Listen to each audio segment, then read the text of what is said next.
Bismillahirrahmanirrahim. Assalamualaikum warahmatullahi wabarakatuh. Assalamualaikum warahmatullahi wabarakatuh.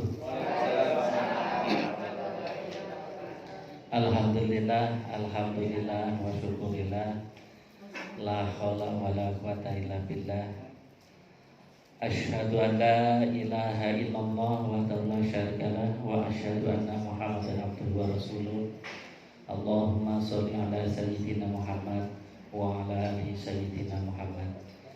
Rabbi syrah li sadri wa yassir li amri wa hlul 'uqdatam min lisani yafqahu qawli.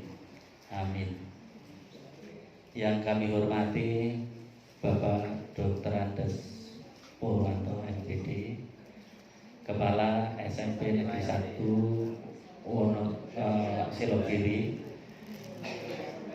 Yang kami hormati Bapak Dr. Andes Winoto, Ketua MGBK Suprayono 1 beserta jajaran pengurusnya.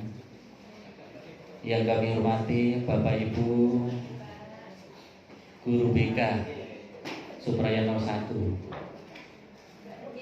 wabil khusus Jumatan Al-Muharram Bapak Samsudin Ahmad Tukimun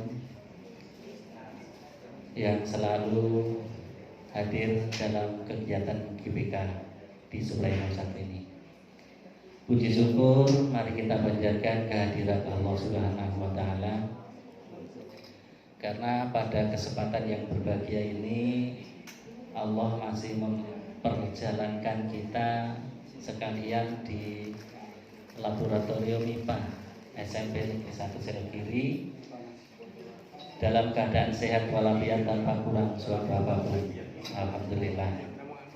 Salam dan salawat selalu kita haturkan kepada junjungan kita Nabiullah Muhammad SAW yang telah mencerahkan kepada kita seluruh umat di dunia ini, memberikan jalan keluar untuk rajiun kehadiran Allah Subhanahu wa Ta'ala. Bapak Ibu hadirin yang dimuliakan Allah, pada kesempatan yang berbahagia ini tadi saya diminta untuk menyampaikan berbagi pengalaman, karena saya itu tidak banyak pengetahuan tentang ke-MGBK-an. Barangkali mungkin yang ingin saya sampaikan adalah berbagi pengalaman spiritual yang sudah saya alami seperti itu.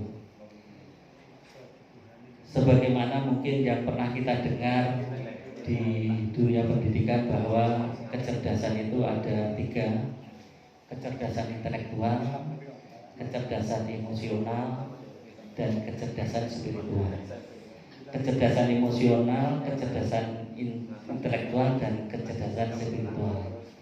Kalau kecerdasan intelektual itu bisa diperoleh dari bangku pendidikan maupun pengalaman di luar. Kemudian kecerdasan emosional itu adalah mutlak dari diri pribadi masing-masing.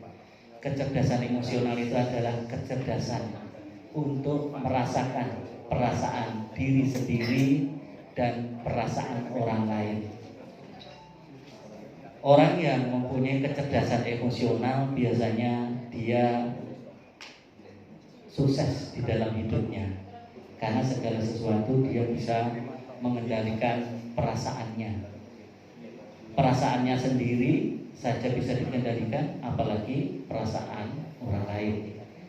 Dengan menguasai kecerdasan emosional, otomatis akan bisa menjanjikan terhadap proses perjalanan karirnya menjadi sukses seperti itu.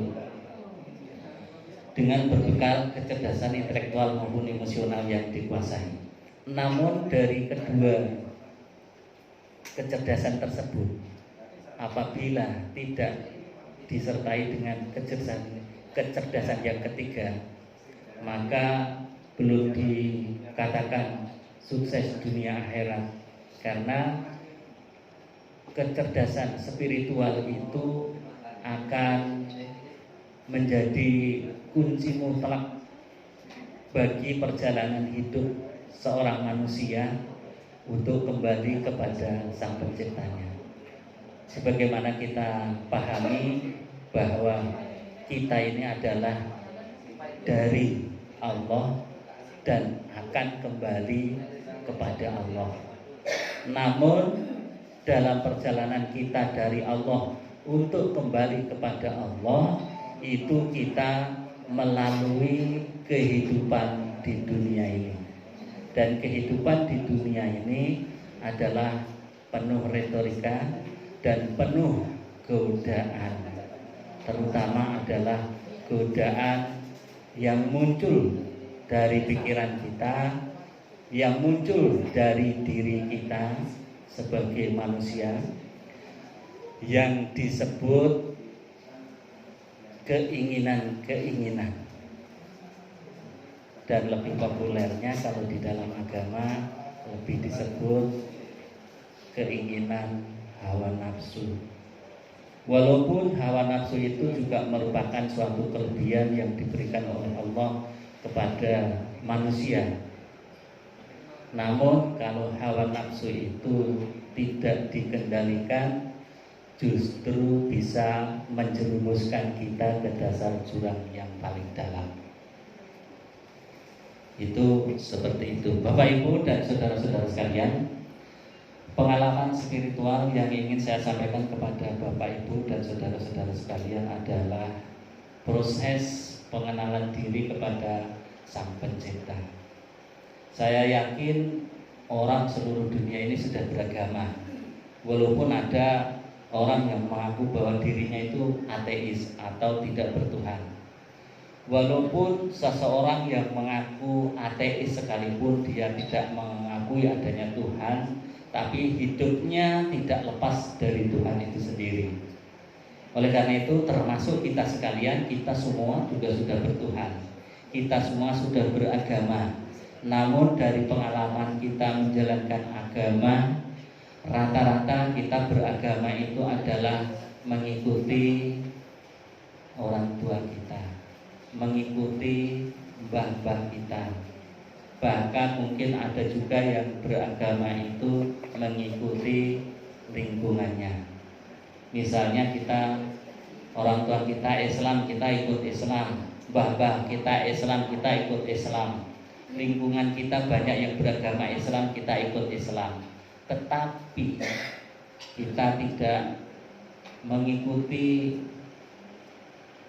ajaran agama itu secara khusus seperti itu. Kebanyakan adalah seperti itu, termasuk saya sendiri.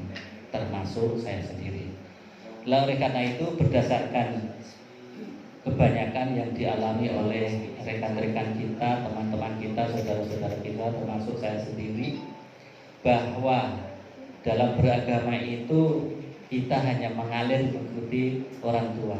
Dengan beragama yang mengalir mengikuti oleh orang tua kita atau simbah-simbah kita itu, akhirnya kita akan mengalami suatu kejenuhan, suatu pemikiran yang mentok seperti itu. Oleh karena itu, dengan pengalaman spiritual yang selalu saya cari selama ini, akhirnya saya menemukan bahwa sebetulnya di dalam kehidupan kita ini, tadi saya sampaikan bahwa kita ini awalnya adalah dari Allah dan kita ini akan kembali kepada Allah. Kita nanti akan rajiun kepada Allah. Dan dalam kembali kepada Allah itu kita harus tahu dulu Allah, harus mengenal Allah dulu. Tanpa kita mengenal Allah, tanpa kita mengenal Tuhan, rasanya kita nanti akan mengalami kesulitan dalam kembali kepada Allah. Dan ini juga banyak dirasakan oleh saudara-saudara kita. Bahkan karena kita itu beragama hanya mengalir, mengikuti kedua orang tua, atau mengikuti simbah-simbah kita, atau mengikuti lingkungan kita, sampai kita itu tidak mengenal terhadap Tuhan yang disembah itu sendiri. Kebanyakan kita mengenal Tuhan kita itu adalah dikenalkan Tuhan kita adalah Allah. Tuhan kita adalah Allah namanya. Tetapi Allah itu siapa dan Allah itu di mana? Itu yang tidak kita ketahui. Allah di mana dan Allah itu siapa? Itu yang tidak kita ketahui. Bahkan banyak yang tidak tahu. Padahal kita menjalankan ajaran agama itu adalah kita menyembah Allah. Sekarang kalau Allah sendiri itu tidak tahu, bagaimana kita mau menyembah apa yang kita sembah? Oleh karena itu, berdasarkan dari sesuatu kebuntuan yang saya alami, saya itu mencari kesana kesini, akhirnya saya menemukan sebuah identitas atau esensi diri saya sendiri. Ternyata untuk mengenal Tuhan itu harus diawali dengan mengenal diri terlebih dahulu. Siapa diri kita ini? Kalau dalam kalam ilhami disebutkan man arafa nafsahu faqad arafa rabbahu. Barang siapa yang mengenal dirinya, dia pasti mengenal Tuhannya.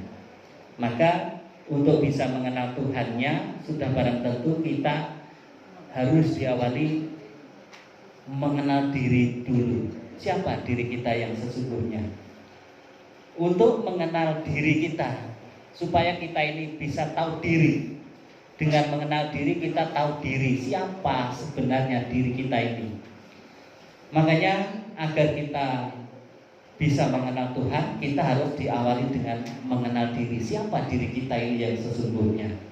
Dan untuk mengetahui diri kita yang sebenarnya, kita harus diawali mengerti sangkan paraning dumadinya awake dhewe ini. Kita itu dari mana? Kita itu dari mana dan terbuat dari apa? Istilahnya untuk mengenal diri kita harus mengerti sangkan paraning dumadi, asal usul kejadian kita ini. Kalau kita merujuk di dalam Al-Quran, surat Al-Mu'min, bahwa manusia itu diciptakan dari saripati tanah, min sulalatin min tin, dari saripati tanah. Kalau kita diciptakan dari saripati tanah, bukan berarti kita itu dibentuk dari tanah yang dibentuk kemudian jadi kita, tidak. Tentunya kita ini adalah melalui proses perjalanan yang diperjalankan oleh Sang Pencipta itu sendiri. Bagaimana perjalanan asal usul kejadian kita ini, proses kejadian kita ini? Asal usul proses kejadian kita ini adalah diawali tadi diciptakan kita dari saripati tanah. Dari saripati tanah itu kita diperjalankan. Prosesnya adalah diperjalankan. Dari saripati tanah itu tangga pertama, kemudian naik ke tangga kedua. Dari saripati tanah kemudian naik ke tangga kedua, yaitu diperjalankan yang kedua dari tumbuh-tumbuhan menjadi tumbuh-tumbuhan. Awalnya dari saripati tanah, kemudian naik ke tangga kedua menjadi tumbuh-tumbuhan. Artinya tumbuh-tumbuhan yang tumbuh di bumi itu adalah makanan yang dimakan adalah dari saripati tanah. Tumbuh-tumbuhan yang terdiri dari sayur-sayuran, biji-bijian, buah-buahan itu semuanya adalah tumbuh di tanah, dan makanan yang dimakan itu adalah dari saripati tanah. Kemudian dari tumbuh-tumbuhan ini dinaikkan lagi oleh Allah perjalanan kedua, yaitu dimakan oleh calon bapak ibu kita. Setelah dimakan oleh calon bapak ibu kita, sayuran, biji-bijian, buah-buahan. Kalau boleh saya contohkan, misalnya dari padi jadi beras kemudian dimasak jadi nasi, kemudian nasi dimakan oleh orang tua kita, sayuran dimakan oleh orang tua kita, buah-buahan dimakan oleh orang tua kita. Setelah biji-bijian, sayuran dan buah-buahan tadi dimakan oleh orang tua kita, masuk ke lambung kemudian dicerna.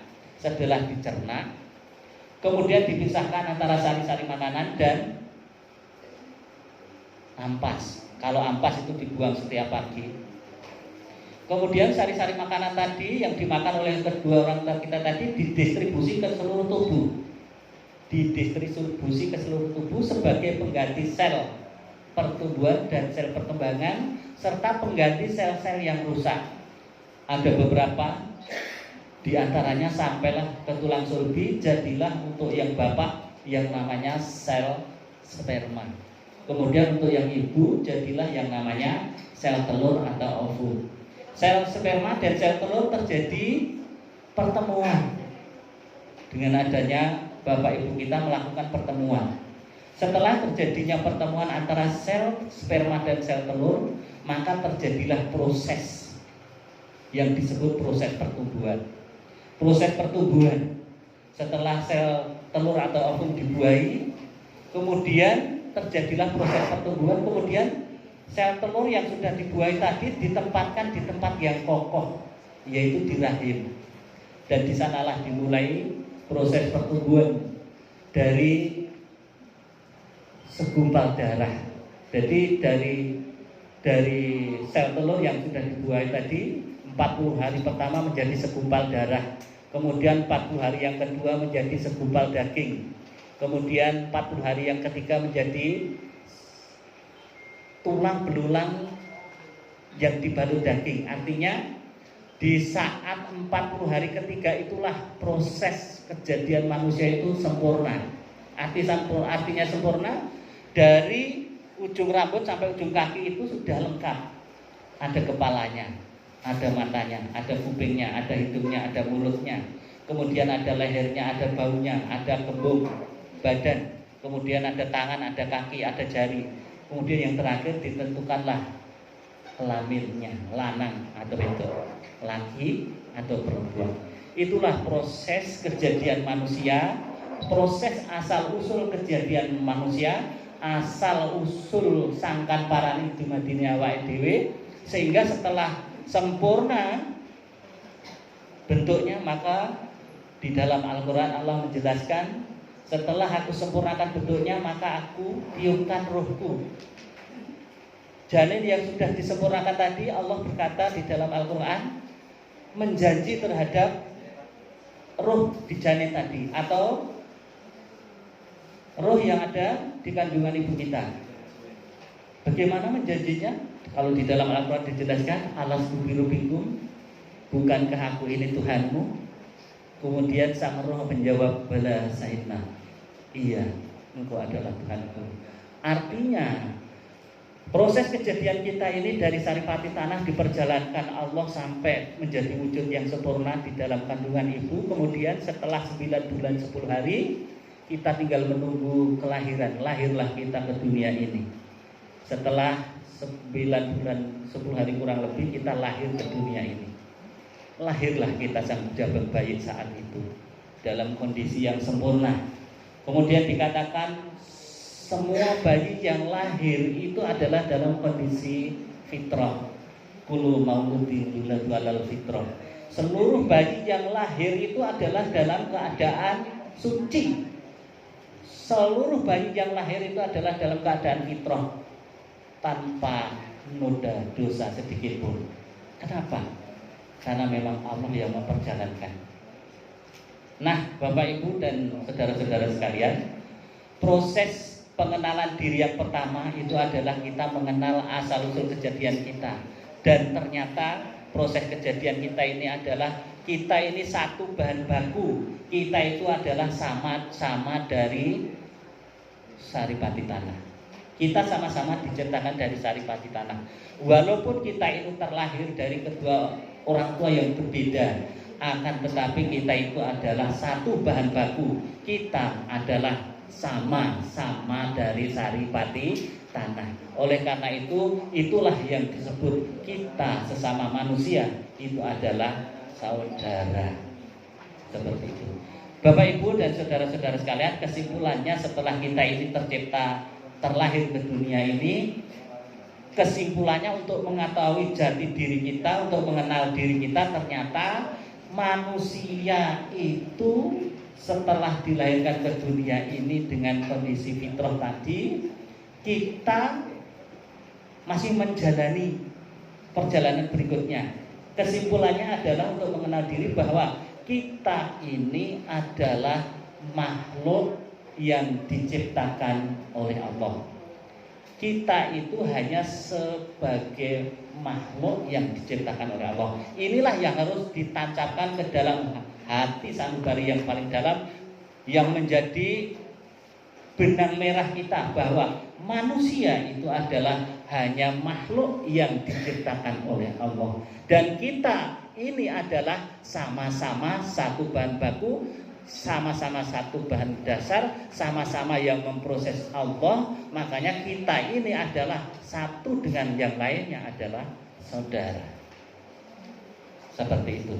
Nah, Bapak Ibu, dengan mengenal diri kita, dengan setelah kita mengenal proses kejadian kita mengenal bahwa ternyata diri kita itu adalah hanya sebagai makhluk yang diciptakan Allah. Artinya apa?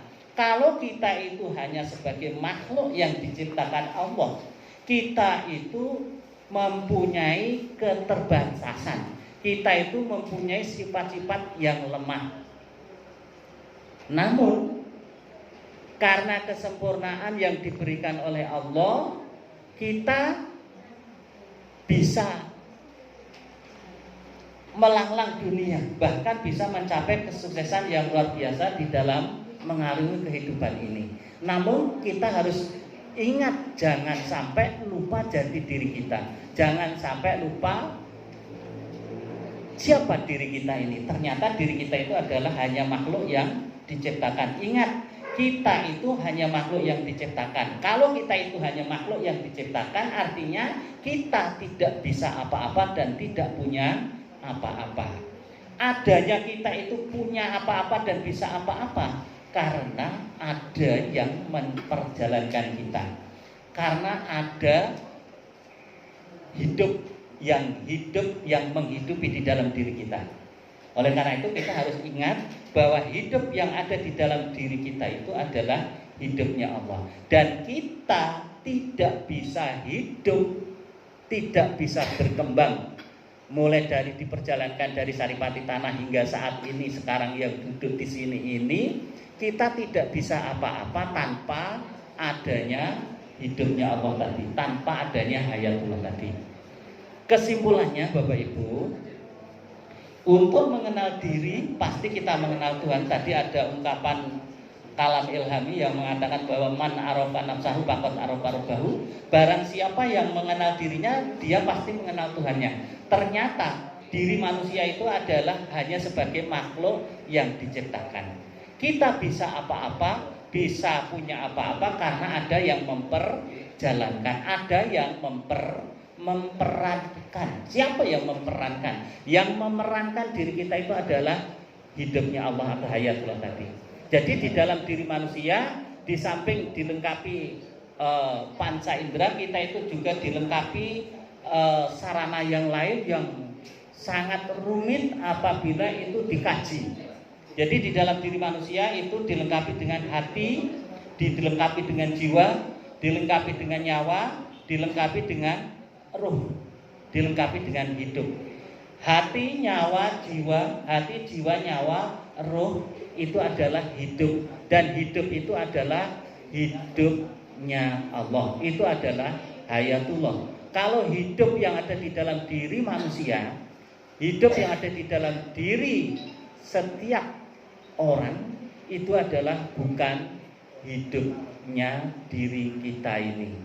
Jadi kalau saya hidup, saya bisa berkata-kata di sini, ini adalah bukan hidup saya. Ini adalah bukan hidupnya diri Sumarno, bukan hidupnya diri saya. Tetapi hidup yang ada di dalam diri kita ini adalah hidupnya Allah. Urip yang ada di dalam diri kita ini adalah uripnya Allah. Termasuk juga wujud kita ini. Wujud kita ini, wujud saya, wujud panjenengan sami, wujud seluruh yang terwujud di alam jagat raya ini adalah sebagai perwujudannya Allah. Jadi wujud kita bukan wujudnya diri manusianya. Kemudian kita juga diberi hidup. Hidup ini juga bukan hidup manusianya, karena walaupun kita mengaku hidup, tetapi kita tidak bisa mengendalikan hidup.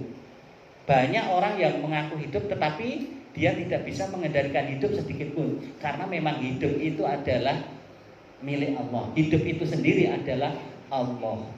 Jadi hidup itu sendiri adalah hayatullah. Maka hidup ini adalah hidupnya Allah. Kemudian di samping itu kita juga diberi kekuatan, diberi kekuasaan. Kekuasaan yang ada di dalam diri kita itu juga bukan kekuasaan diri manusianya. Kekuasaan yang ada di dalam diri, kekuatan yang ada di dalam diri kita itu adalah kekuatan hayatullah itu sendiri. La haula wala quwata illa billah. Tidak ada daya dan kekuatan kecuali daya dan kekuatannya Allah. Kemudian kita diberi ilmu. Ilmu apapun yang masuk, yang kita pahami, itu juga bukan ilmu kita. Itu adalah semuanya sumbernya dari Allah. Maka jangan sampai sekali-kali kita aku itu sebagai ilmu kita, diri manusianya. Tetapi itu adalah ilmu Allah. Di samping itu kita juga diberi irodat. Diberi irodat, kehendak. Kehendak itu adalah kehendak Allah. Kita punya keinginan-keinginan. Tetapi kalau kita mengandalkan keinginan-keinginan, artinya kita mengikuti hawa nafsu. Dan barang siapa yang mengikuti hawa nafsu, maka hidupnya akan dikuasai oleh setan. Karena hawa nafsu itu sendiri adalah setan itu sendiri. Padahal Allah mengatakan bahwa musuh kita yang paling nyata yang harus kita kendalikan adalah hawa nafsu atau setan. Inna syaitona lakum aduwwun mubin. Bahwa setan itu adalah musuh kita yang paling nyata, seperti itu. Kemudian kita diberi penglihatan, diberi pendengaran, diberi penglihatan, kemudian kita juga diberi perkataan. Nah, Bapak Ibu dan saudara-saudara sekalian, tadi dalam kalam ilhami disebutkan bahwa barang siapa yang mengenal dirinya, dia akan mengenal Tuhannya. Barang dengan adanya kita mengetahui proses kejadian ini, di mana posisi Allah, di mana posisi Tuhan. Kalau kita ini setelah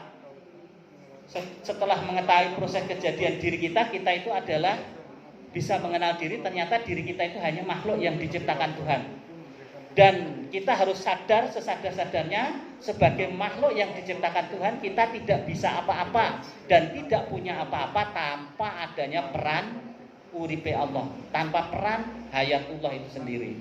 Maka dalam hal ini Tuhan di mana? Tuhan di mana setelah kami memaparkan yang di atas tadi? Tuhan itu adalah ada di hidup itu sendiri. Tuhan itu adalah ada di posisi yang hidup dan menghidupi kita ini. Jadi kita ini tidak bisa apa-apa dan tidak bisa punya apa-apa tanpa adanya hidup. Dan hidup itulah hayatullah. Hidup itu adalah hidupnya Allah, dan hidup itu sendiri adalah Allah. Loh, apa yo nek hidup itu Allah? Sekarang di dalam surat Al-Baqarah ayat 255 yang mungkin sering kita baca dan kebanyakan juga sering kita baca, Allahu la ilaha illa huwal hayyul qayyum. Allahu la ilaha illa huwal hayyul qayyum. Allah tidak ada Tuhan selain Dia yang hidup kekal. Allahu la ilaha illa huwal hayyul qayyum. Allah tidak ada Tuhan selain yang hidup kekal dan terus-menerus mengurus makhluknya. Jadi tanpa ada hidupnya Allah, kita tidak bisa apa-apa dan tidak punya apa-apa. Jangankan kita bisa duduk di sini, tidak mungkin tanpa adanya hidupnya Allah, tanpa hayatullah. Makanya posisinya di sini, Allah itu di mana? Ya, Allah itu adalah yang hidup dan menghidupi di dalam diri manusia. Allah adalah yang hidup dan menghidupi seluruh makhluknya. Makhluk-makhluknya apa saja? Ya, seluruh tumbuh-tumbuhan, seluruh hewan, seluruh alam jagat raya dan seisinya ini adalah semua telah dihidupi oleh Allah. Maka untuk mengenal Allah, Diawali dari mengenal diri. Setelah mengenal diri, oh ternyata yang hidup dan menghidupi di dalam diri kita ini adalah hidupnya Allah, bukan hidupnya diri manusia. Makanya dalam hal ini kita jangan sekali-sekali kita itu masih mengaku-ngaku bahwa hidup yang ada di dalam diri kita ini adalah hidup manusianya. Wujud yang ada di dalam diri kita ini adalah wujud manusianya. Kemudian ilmu yang ada di dalam diri kita itu adalah ilmu manusianya. Kemudian kekuatan, kekuatan yang diberikan oleh Allah ini jangan diaku-aku bahwa ini adalah kekuatan diri manusianya. Kemudian keinginan kita itu, kalau mengikuti keinginan kita itu berarti mengikuti hawa nafsu. Karena apa? Yang mempunyai keinginan itu adalah hanya Allah, iradatnya Allah. Kemudian kita diberi penglihatan oleh Allah, kita diberi pendengaran oleh Allah, diberi kata-kata oleh Allah. Semuanya itu adalah hanya pinjaman bagi kita. Dan tidak boleh diaku-aku itu milik kita. Kalau itu diaku-aku milik kita, berarti kita melakukan suatu kesirikan. Sirik yang sangat halus. Mengaku-ngaku bahwa hidup ini adalah hidup kita misalnya. Kita nggak bisa mengendalikan hidup. Ternyata kita dari proses kelahiran sampai saat ini pun kita nggak bisa. Nggak ada satu orang pun yang bisa mengendalikan hidup. Misalnya kita mau hidup lebih muda terus selamanya, nggak ada. Karena memang itu adalah proses dari yang maha hidup sendiri. Dan yang maha hidup itu sendiri adalah hayatullah itu sendiri. Dan hayatullah itu adalah Allah itu sendiri. Nah Bapak Ibu dan saudara-saudara sekalian,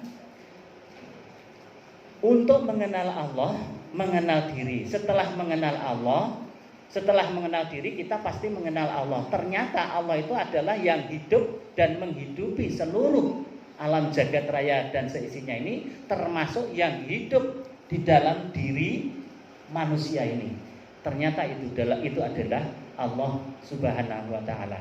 Sebagaimana juga dalam surat ayat kursi tadi yang ayat 255 bahwa tidak ada Tuhan selain Dia yang hidup kekal dan terus menerus. Dan bahkan kita setiap habis sholat kita selalu istighfar panjang. Astaghfirullahaladzim, mohon ampun ya Allah yang maha agung. Allah, astaghfirullahaladzim, alladzi la ilaha illa huwal hayyul qayyum wa atubu ilaihi. Allah, mohon ampun ya Allah. Allah tidak ada Tuhan selain Dia yang hidup kekal dan kami bertaubat kepadanya. Jadi Allah adalah yang hidup di dalam diri setiap ciptaannya. Berarti dengan mengenal hidup kita akan mengenal Allah. Dengan mengenal hidup kita akan mengenal Allah. Dengan mengenal Allah berarti ini nanti akan berpengaruh, akan membawa pengaruh terhadap seluruh kehidupan kita. Akan membawa pengaruh terhadap amalan-amalan ibadah yang kita lakukan. Kenapa? Kenapa membawa pengaruh terhadap kehidupan kita, terhadap amalan ibadah yang kita lakukan? Karena seluruh amalan ibadah kita, apabila kita itu tanpa mengenal yang disembah, maka ibadah kita yang kita lakukan itu adalah menjadi sia-sia. Dengan mengenal Allah berarti kita setiap melakukan ibadah dan ibadah apapun, kita ini akan jelas yang dituju adalah Allah yang menghidupi kita. Seperti itu. Dengan demikian Bapak Ibu, dengan mengenal Allah, maka seluruh amalan ibadah, sekali lagi mulai dari syahadat kita, persaksian dan syahadat itu merupakan sesuatu yang sangat sakral. Karena apa? Kunci dari seluruh ibadah yang kita lakukan. Tanpa adanya syahadat, bersaksi. Artinya bersaksi itu kan kita harus menyaksikan. Artinya kita harus tahu. Kalau kita bersaksi kepada Allah, artinya kita harus tahu yang disaksikan. Harus tahu yang disaksikan. Bersaksi artinya kita bisa melihat. Kemudian yang kedua bisa merasakan. Kemudian yang ketiga bisa menyatakan. Jadi syahadat dengan mengucapkan asyhadu an la ilaha illallah artinya kita bersaksi bahwa saya melihat Allah, saya bisa merasakan Allah dan saya bisa menyatakan Allah. Namun yang menyaksikan itu adalah bukan diri manusianya. Yang menyaksikan adalah uripe Allah sendiri, hayatullah itu sendiri. Jadi jangan sampai terjebak bahwa manusia bisa melihat Allah, jangan terjebak manusia bisa merasakan Allah, jangan terjebak manusia bisa menyatakan Allah. Yang bisa merasakan, yang bisa menyatakan, yang bisa melihat Allah itu adalah hayatullah sendiri. Karena manusia itu sifatnya adalah Adam. Adam artinya tidak ada. Manusia itu tidak ada. Manusia ada karena diadakan oleh Allah. Kemudian kita itu dari Allah dan kita akan menuju kembali kepada Allah. Kita bisa kembali kepada Allah manakala kita itu mengenal Allah. Tanpa mengenal Allah, derajat kita akan lebih rendah daripada binatang, lebih rendah daripada tumbuh-tumbuhan. Kenapa lebih rendah dari binatang dan tumbuh-tumbuhan? Karena kalau binatang dan tumbuh-tumbuhan tanpa mempunyai kehendak, dia selalu bertasbih kepada Allah. Tetapi manusia yang tidak bisa mengenal Allah, derajatnya akan lebih rendah daripada binatang. Oleh karena itu, mudah-mudahan kita selalu dikenalkan dengan Allah, selalu didekatkan dengan Allah, dan selalu bersama Allah. Artinya kita dalam berketuhanan yang Maha Esa, dalam beragama bisa selalu tunggal, bisa selalu ahad kepadanya. Sehingga kita kembali kepada Allah. Sewaktu-waktu rojiun kepada Allah, kita sudah tidak takut lagi, sudah tidak mamang lagi, karena kita sudah tahu siapa yang kita tuju. Yang kita tuju adalah rojiun, kembali kepadanya. Demikian Bapak Ibu sekelumit pengalaman perjalanan spiritual yang bisa kami sampaikan. Mudah-mudahan bisa menginspirasi kepada kita semua. Sebetulnya masih banyak kaitannya dengan pengalaman spiritual ini. Mungkin nanti kalau kita ada waktu bisa kita sampaikan di kemudian hari. Demikian kurang lebihnya. Akhirul kalam. Wabillahi taufiq wal hidayah. Assalamualaikum warahmatullahi wabarakatuh.